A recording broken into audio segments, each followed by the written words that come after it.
Bentornati a Football Benchmark, bentornato anche ad Andrea Sartori, Global Head of Sports di KPMG. Oggi vogliamo parlare del fenomeno Cina.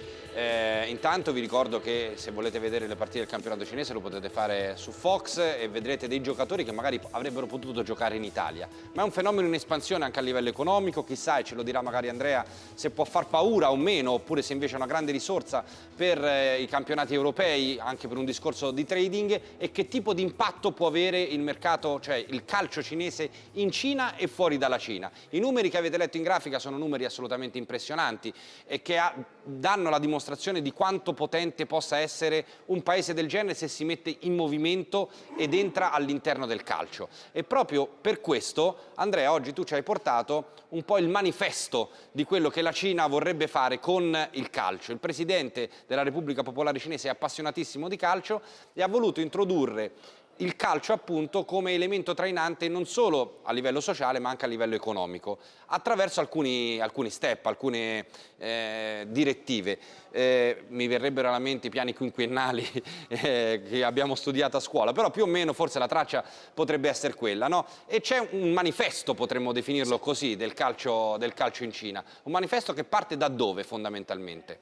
È un manifesto di 50 punti, il cui obiettivo ultimo, anche se non magari esplicitamente dichiarato, è quello di usare il calcio come veicolo per promuovere il brand Cina. Questo è l'obiettivo finale. Quindi primo obiettivo però a breve termine creare cultura manageriale. Creare cultura manageriale, creare delle competenze in loco attraverso lo sviluppo dei tecnici, degli allenatori, attraverso anche l'importazione di tecnici dall'estero, certo, oltre che giocatori, creare le infrastrutture, campi di allenamento, stadi e portare il calcio all'interno delle scuole.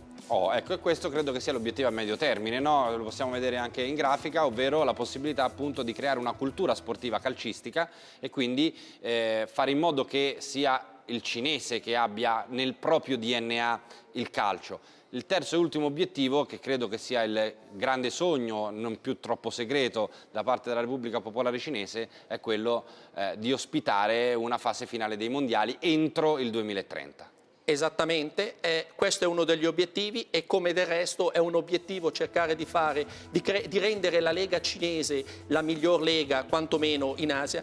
È importante sottolineare che se guardiamo i dati della Lega cinese, lo scorso anno hanno avuto in media più presenze rispetto alla Serie A e alla Ligue 1 francese, che sono dei dati molto nonostante molto il calcio non sia affatto il primo sport in Cina. Non è il primo sport in Cina, è il quarto sport dopo il basketball, il badminton e il tennis tavolo, che chiaramente è sport nazionale. Ha un seguito superiore. I primi passi che invece dovrà fare la Cina concretamente per arrivare a questo grande obiettivo, ovvero diventare almeno la prima potenza asiatica e ospitare i mondiali di calcio, i primi passi che dovrà fare quali sono?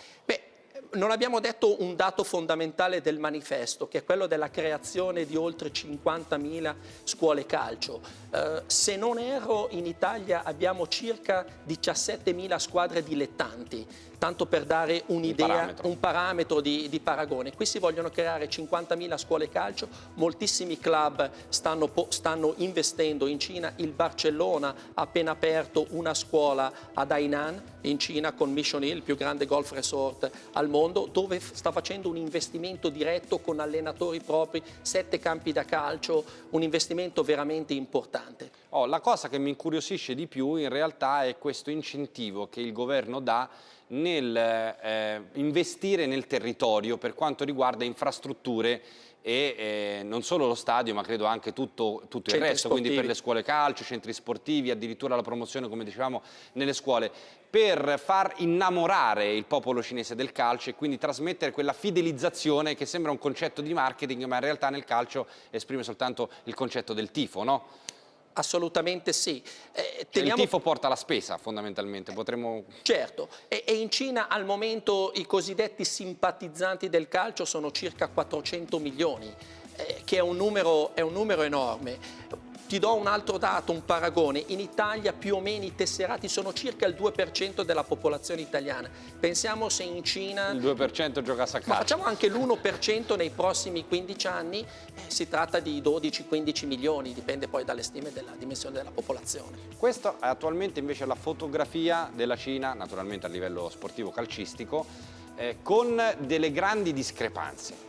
Una sola partecipazione al mondiale senza aver mai vinto, mai vittoria in Coppa d'Asia, ma di contro, come abbiamo visto, 450 milioni più o meno spesi nel mercato che è finito pochi giorni fa, i giocatori più pagati al mondo, Oscar nella finestra di gennaio è andato in Cina, il giocatore più pagato al mondo come stipendio, più di Messi e più di Cristiano Ronaldo, è Tevez. Questa capacità di spesa della Cina, come dicevamo in apertura, mette paura all'Europa o è una risorsa per l'Europa?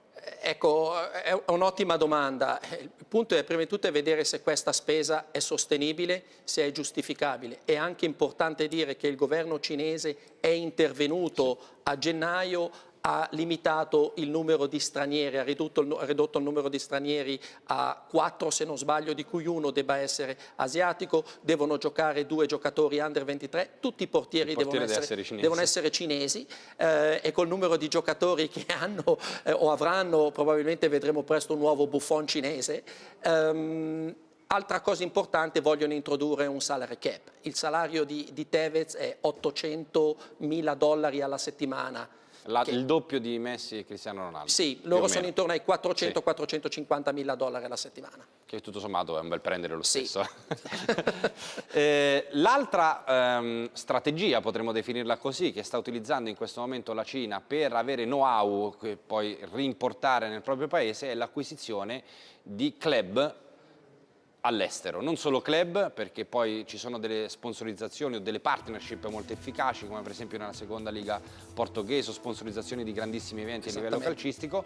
Noi abbiamo riportato la mappa dei club o totalmente cinesi o a partecipazione cinesi nel mondo, nella fattispecie in Europa.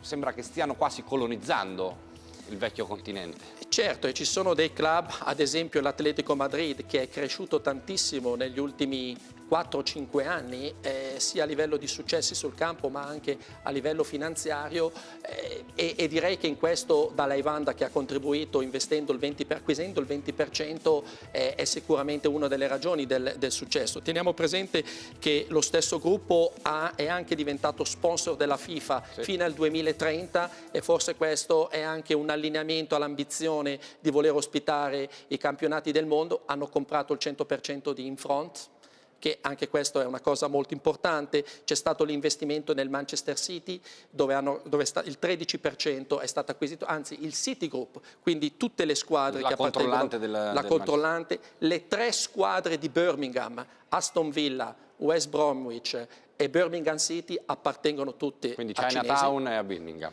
E anche a Birmingham e presto anche a Milano, certo, se ci sarà la chiusura della transazione con Milano. Chiaramente il gruppo Suning, e poi c'è stato anche l'investimento di IDG Capital nel Lione, il 20%. Poi hanno acquisito in moltissimi altri paesi, in Francia parecchio, lo Slavia Praga, in Repubblica Ceca e parecchi altri.